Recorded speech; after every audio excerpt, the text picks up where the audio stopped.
গণ অভ্যুত্থানে অংশ নেয়া ছাত্র নেতাদের নানা পদ পদবি মিললেও তাদের অনুসরণকারীদের ভাগ্য এখন দয়া ভিক্ষার উপর নির্ভরশীল। গণ অভ্যুত্থানেরই অগ্রণী ভূমিকায় থাকা এমন অনেক বিপ্লবীর খোঁজ মিলেছে, যাদের পাশে নেই কেউ। সনি আহমেদের প্রতিবেদন।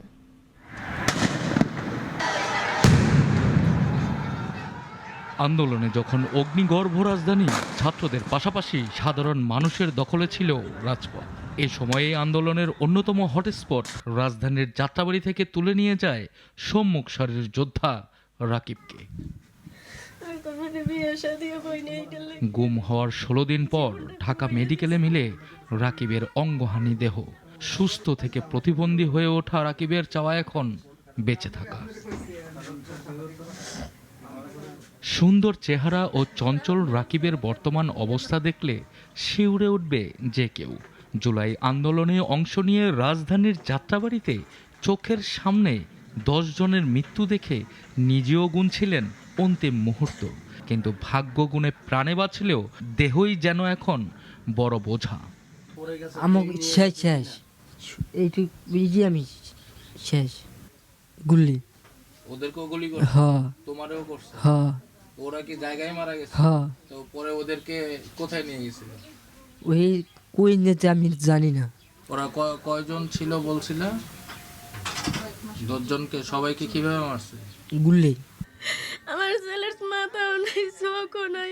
ফ্যাসিবাদের বিরুদ্ধে আন্দোলনের মিছিলে বা চোখ হারানো এতিম রাকিবের মায়ের আর্তনাদ যেন থামছেই না। আমি হাসপাতালে গেছি, যাইয়া দেই বেডের লাগে ওই হাত দোনোটা বেডের লাগে বান্ধা, পাও বান্ধাই চোখের সেলাই ছুড়েই হেলাই দেখে বান্যা রাখছে। আমারও কষ্ট, আমি ভাত খাইতে পারি না, আমি কোনো কিছু করতে পারি না। পোলা লাগে আমি কোনো যাইতে পারি না, কাজকর্ম কিচ্ছু করতে পারি না।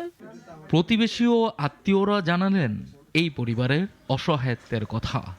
অনেক কষ্ট আছে। আর মাথার খুলি দে তো ঢাকা মেডিকেলে 3 মাস পর লাগানোর কথা। আবার 1 মাস পরে গেলাম, এরপর ডাক্তার বলতেছে যে আরও সময় লাগবে, অনেক সময় লাগবে। কিন্তু এইভাবে তাকে এই পর্যন্ত আমরা মাথার বাটিটা লাগাইতে পারিনি। একটু বাসা বাড়িতে কাজ করে কোনো রকম চলতে, এখন তাও করতে তার কষ্ট হচ্ছে। রাকিবটা এখন অনেকটা প্রতিবন্ধীর মতো হয়ে গেছে। সরকারি কোনো অনুদান এরা পায় নাই। মৃত ধরে নেওয়া শোকে পাথর মা যখন পুত্র রাকিবকে ফিরে পেয়েছে, তখন আনন্দের সঙ্গে যোগ হয়েছে জীবনের অনিশ্চয়তা। তবে শুধু রাকিব নয়, নতুন দেশে অনেকেরই ভাগ্যে জুটেছে এমন পরিণতি। আজকে এই ছেলের লাগি আমি সব কিছু হারাই ফেলাইলাম। সানি আহমেদ, নাগরিক, ঢাকা।